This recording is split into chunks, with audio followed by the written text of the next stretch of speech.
Assalamualaikum warahmatullahi wabarakatuh. Apa kabar teman-teman semua? Sehat? Alhamdulillah. Baik, sebelum kita bahas lebih lanjut, mari kita berdoa terlebih dahulu. Ya Allah, jika hari ini ada di antara kami yang sedang sakit, mohon angkatlah penyakitnya ya Allah. Berikanlah kesembuhan untuknya. Karena hanya Engkaulah yang maha menyembuhkan.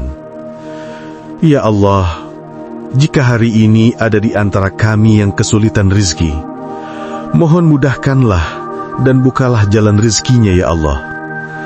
Karena hanya Engkau maha pemberi rizki.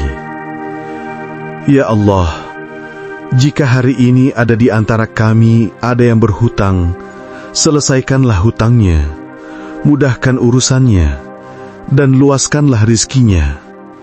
Amin. Amin ya Rabbal Alamin. Baik, mari kita mulai.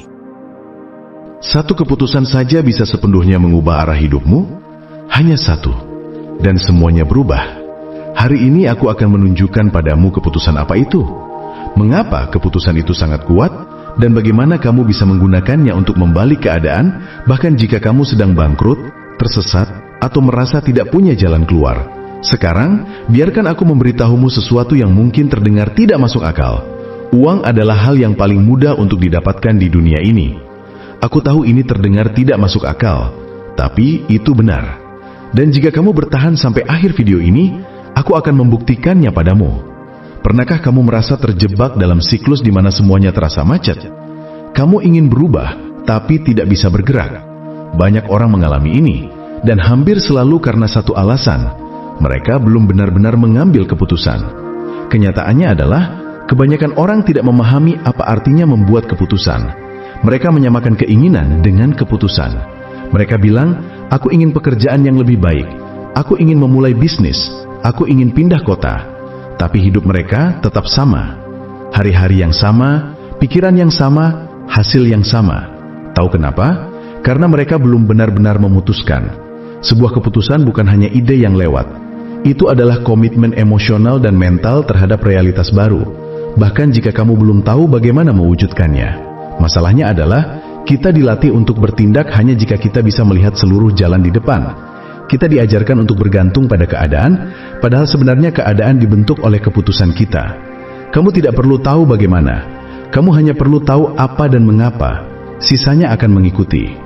Aku melihat ini sepanjang waktu. Orang berkata mereka akan mulai ketika mereka punya uang. Tapi uang tidak pernah datang sebelum keputusan. Ia datang sesudahnya. Aku tidak akan pernah lupa satu contoh. Aku sedang duduk di hotel di Toronto bersama pasangan muda, Pat dan John. Mereka ingin membeli rumah. Mereka punya impian itu, tapi berkata, kami tidak punya uang. Aku menatap mata mereka dan berkata, kalian tidak butuh uang sekarang. Kalian butuh keputusan. Itu terdengar aneh bagi mereka. Tapi begitulah cara kerja dunia ini. Uang mulai bergerak hanya ketika kamu mengirimkan sinyal yang jelas ke alam semesta. Dan sinyal itu bernama keputusan. Berapa kali kamu memiliki impian, tapi tidak bisa bergerak karena merasa kekurangan sumber daya? Aku ingin pergi liburan, tapi belum bisa sekarang. Aku ingin ganti karir, tapi masih punya tagihan. Aku ingin buka usaha, tapi butuh jaminan. Dan akhirnya kamu menunda, dan menunda itu hingga hidup berlalu begitu saja. Kamu tidak butuh jaminan untuk memutuskan.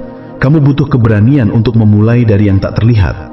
Kalau kamu pikirkan baik-baik, orang-orang besar dalam sejarah juga tidak mulai dengan jaminan. Thomas Edison gagal ribuan kali sebelum berhasil menciptakan lampu. Dia tidak punya rencana yang pasti, tapi dia punya keputusan yang tidak bisa digoyahkan. Ketika kamu benar-benar memutuskan, semesta mulai selaras denganmu. Seolah-olah kamu mengirimkan frekuensi baru yang lebih tinggi. Dan solusi pun mulai muncul. Tapi solusi itu hanya datang setelah kamu mengambil keputusan. Ini bahkan didukung oleh ilmu pengetahuan. Sebuah studi dari American Psychological Association menunjukkan bahwa keputusan yang disertai komitmen meningkatkan kadar dopamin secara signifikan di otak, zat kimia yang mengatur motivasi, fokus, dan tindakan. Artinya, keputusan benar-benar mengubah tubuh dan pikiranmu. Rasa pahit dari hidup yang tidak dijalani sepenuhnya akan bertahan selamanya. Dan dengar, aku tidak menyuruhmu untuk membuat keputusan gegabah. Aku mengajakmu untuk melakukan hal yang jauh di dalam hati, sebenarnya sudah kamu tahu harus dilakukan. Itu adalah pikiran yang selalu muncul setiap malam sebelum tidur, hasrat yang kembali muncul saat segalanya menjadi sunyi. Itu adalah panggilan jiwamu untuk hidup dengan sungguh-sungguh. Sekarang mungkin kamu berpikir, bagaimana kalau aku gagal? Dan aku akan menjawab dengan pertanyaan lain, bagaimana kalau kamu berhasil? Bagaimana jika hidupmu berubah? Bagaimana jika setahun dari sekarang, kamu menoleh ke belakang dan menyadari bahwa segalanya dimulai dari keputusanmu saat itu? Aku tahu bagaimana rasanya karena aku mengalaminya sendiri. Aku bukan siapa-siapa. Aku bekerja di pekerjaan kasar, terjebak utang, tanpa arah. Tapi suatu hari, aku melakukan sesuatu yang berbeda. Aku mengambil keputusan. Aku memutuskan untuk tidak lagi menerima hidup yang biasa-biasa saja. Dan saat itu juga, pintu mulai terbuka. Aku tidak tahu bagaimana semuanya akan berjalan. Tapi aku tahu bahwa itu harus terjadi. Dan itu sudah cukup. Yang ingin kamu pahami adalah ini. Kekuatan tidak terletak pada keadaan. Itu ada di dalam dirimu. Dan itu ada di saat ini. Keputusan yang sejati itu seperti menyalakan api yang tidak pernah padam. Dan hidup mulai berpihak kepada mereka yang punya keberanian untuk memutuskan. Jika kamu merasa waktunya telah tiba, maka sebenarnya kamu sudah terlambat. Ketika kamu benar-benar memutuskan, energimu berubah, kata-katamu berubah, tubuhmu berubah. Kamu mulai bertindak seperti orang yang sudah berada di jalur yang tepat, dan itu mengubah segalanya di sekitarmu. Sebagian besar orang tidak akan pernah memahami ini. Tapi kamu mengerti, karena jika kamu sampai pada titik ini, itu artinya ada sesuatu di dalam dirimu yang siap untuk berubah. Dan satu-satunya hal yang dibutuhkan untuk perubahan itu adalah keputusan.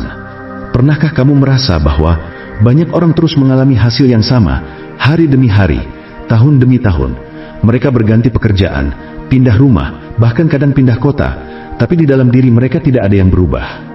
Karena masalahnya bukan pada kondisi luar, tapi pada frekuensi pikiran tempat mereka beroperasi. Segala sesuatu di alam semesta bergetar, segalanya, termasuk dirimu. Dan apa yang kamu tarik ke dalam hidupmu sangat berkaitan langsung dengan tingkat frekuensi di mana pikiranmu disetel. Ini bukan hanya ide yang indah, ini adalah hukum fisika murni. Getaran adalah hukum alam semesta, sama nyatanya dengan gravitasi. Kamu berpikir, ingin lebih banyak uang, tapi kamu masih bergetar dalam frekuensi kekurangan. Kamu berkata ingin hidup yang lebih baik, tapi kamu terus bereaksi dengan rasa takut, keraguan, dan ketidakpastian. Dan apa yang terjadi? Kamu justru menarik lebih banyak dari apa yang sudah kamu miliki sebelumnya.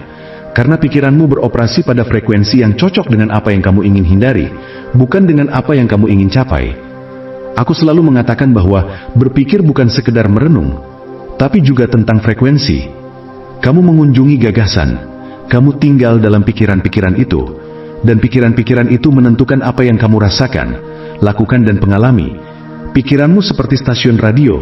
Jika kamu disetel pada frekuensi rendah, kamu akan mendengar musik sedih sepanjang hari.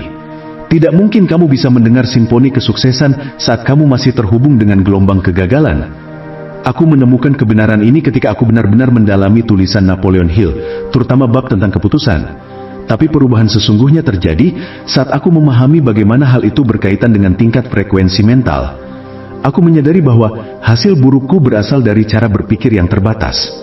Aku berpikir kecil, melihat diriku kecil, dan alam semesta merespon dengan cara yang sama. Pernahkah kamu merasa bahwa saat kamu sedang terinspirasi dan penuh energi, segala hal terasa lebih mudah, waktu terasa lebih efisien, orang-orang memperhatikanmu, dan ide-ide muncul lebih jelas? Itu karena kamu, untuk sementara, telah naik ke frekuensi yang lebih tinggi. Masalahnya adalah, kebanyakan orang tidak bisa mempertahankan kondisi itu.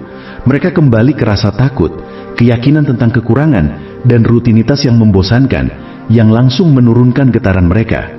Segala hal baru mulai terasa berubah, saat saya menyadari bahwa saya harus menjaga pikiran saya terhubung dengan frekuensi dari apa yang saya inginkan, bukan dari apa yang saya takuti. Aku tidak tahu bagaimana caranya, tapi aku tahu dengan pasti kemana saya ingin pergi. Dan saya memaksa diri saya untuk tetap berada di sana secara mental, meskipun lingkungan sekitar saya menunjukkan hal yang sebaliknya. Ini bukan khayalan. Ilmu pengetahuan telah membuktikan bahwa otak manusia bekerja seperti pemancar dan penerima gelombang elektromagnetik. Pikiran positif yang fokus pada tujuan mengaktifkan bagian otak yang bertanggung jawab atas kreativitas, pemecahan masalah, dan motivasi. Tepat apa yang kamu butuhkan untuk berkembang. Sebaliknya, Pikiran negatif yang didasari takut justru mengaktifkan sistem limbik yang membuat tubuh masuk dalam mode bertahan hidup dan menutup akses ke fungsi-fungsi tersebut. Pikiranmu benar-benar membentuk lahan di mana hidupmu berkembang. Sekarang bayangkan kamu ingin mengubah hidupmu, ingin menghasilkan lebih banyak, hidup lebih baik dan mewujudkan impianmu, tapi kamu dikelilingi oleh orang-orang yang hanya mengeluh. Kamu terus berkata, saya tidak punya waktu, semuanya sulit sekarang, dunia sedang kacau. Bagaimana kamu bisa naik kalau kamu terus berhubung dengan yang merendahkan? Kamu harus mengubah frekuensimu. Setiap hari kamu harus memilih untuk beroperasi dalam vibrasi dari apa yang kamu ingin alami. Ini bukan tentang mengabaikan masalah, tapi tentang tidak membiarkan masalah itu mengendalikan vibrasimu. Dan inilah yang bisa mengubah segalanya. Kamu bisa melatih pikiranmu untuk tetap berada pada frekuensi yang lebih tinggi melalui visualisasi, afirmasi berulang, dan membaca materi yang meningkatkan pola pikirmu. Aku melakukan ini seperti ritual. Aku membaca buku, berpikir dan menjadi kaya setiap hari, menuliskan tujuanku, dan mengulang dalam hati siapa yang ingin aku jadi. Bahkan ketika dunia luar tidak menunjukkan tanda-tanda keberhasilan, aku terus melakukannya karena aku sudah merasa sampai di sana secara batin. Dan ketika kamu sudah sampai di dalam dirimu, cepat atau lambat, dunia luar juga akan ikut merespon. Tapi, ini butuh kesadaran. Pikiranmu seperti termostat, selalu berusaha kembali ke titik yang dianggap nyaman. Jadi kalau kamu ingin berubah, kamu harus mengaturnya secara sadar. Apakah sekarang termostatmu diatur pada kekurangan, keraguan, ketidakyakinan? Maka ubahlah. Kamu harus mengatur kembali ke arah kelimpahan, perluasan, dan kepercayaan diri. Jangan tunggu pengakuan. Banyak orang akan bilang kamu bermimpi terlalu tinggi. Beberapa mungkin akan menertawakanmu, dan tidak apa-apa. Mereka berada di frekuensi yang berbeda. Jangan anggap itu hinaan. Anggap saja itu sebagai konfirmasi bahwa kamu sedang menuju arah yang benar untuk menuju kesuksesan. Demikian, semoga video ini membawa manfaat dan inspirasi untuk kita semua. Wassalamualaikum warahmatullahi wabarakatuh.